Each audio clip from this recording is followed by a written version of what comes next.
ನಮಸ್ಕಾರ ಎಲ್ರಿಗೂ. ಸೊ ಇವತ್ತು ನಮ್ಮ ಹೊಲದಲ್ಲಿ ಕಬ್ಬಿನ ನಾಟಿ ಮಾಡ್ತಾ ಇದ್ದಾರೆ. ಸೊ ಅದಕ್ಕಾಗಿ ಹೊಲದಲ್ಲಿ ನೀರು ಬಿಟ್ಟಿದ್ದಾರೆ. ಮತ್ತು ನೋಡ್ತಾ ಇರ್ಬೋದು ಎಲ್ಲ ಕಡೆನೂ ಕಬ್ಬಿನ ಜಲ್ಲೆನ ಚಿಕ್ಕ ಚಿಕ್ಕದಾಗಿ ತುಂಡು ಮಾಡಿ ಎಲ್ಲ ಕಡೆ ನೀಟಾಗಿ ಜೋಡಿಸಿಟ್ಟಿದ್ದಾರೆ. ಸೊ ಇಲ್ಲಿ ರಸಗೊಬ್ಬರ ಹಾಕ್ತಾ ಇದ್ದಾರೆ ಏರಿಯಾ. ನೋಡ್ತಾ ಇರ್ಬೋದು ನೀರು ಬಿಟ್ಟಿದ್ದಾರೆ.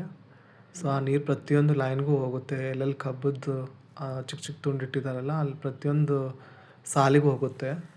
ಸೊ ಇಲ್ಲಿ ನೋಡ್ಬೋದು ಅಲ್ಲಿ ನೀರು ಎಲ್ಲೆಲ್ಲಿ ಹೋಗಿದೆಯೋ ಅಲ್ಲಿ ಕೆಲವೊಬ್ಬರು ರೈತರು ಏನು ಮಾಡ್ತಾಯಿದ್ದಾರೆ, ಒಂದು ಕೈಯಲ್ಲಿ ಅದನ್ನು ಕಬ್ಬಿನ ಜಲ್ಲೆ ಹಿಡ್ಕೊಂಡು ಮತ್ತು ಇನ್ನೊಬ್ಬರು ಸೇಮ್ ಅವರೇನೆ ಒಂದು ಕೈಯಲ್ಲಿ ಇಟ್ಕೊಳ್ಳೋದು ಮತ್ತು ಇನ್ನೊಂದು ಕಾಲಲ್ಲಿ ತುಳಿಯೋದು ಮಾಡ್ತಾಯಿದ್ದಾರೆ. ತುಂಬ ಜೋರಾಗಿ ತುಳಿಯೋದಿಲ್ಲ, ಸುಮ್ಮನೆ ಇದು ಮೇಲ್ಗಡೆ ಮಣ್ಣು ಮುಚ್ಚೋ ಥರ ಅಷ್ಟೇ, ಮೇಲ್ಗಡೆಯಿಂದ ಅದನ್ನು ಜಸ್ಟ್ ತುಳಿತಾರಷ್ಟೇ. ಹಿಂದ್ಗಡೆನೂ ನೋಡ್ಬೋದು ಕೆಲವೊಬ್ಬರು ಅಲ್ಲಿನೂ ತುಳಿತಾ ಇದ್ದಾರೆ. ತುಂಬ ಭಾರ ಹಾಕೋದಿಲ್ಲ, ಸುಮ್ಮನೆ ಮೇಲ್ಗಡೆ ಅಷ್ಟೇ ಮಣ್ಣು ಅದು ಕಬ್ಬು ನೆಲದಲ್ಲಿ ಹೋಗೋ ಥರ ಅಷ್ಟೇ ತುಳಿತಾರೆ.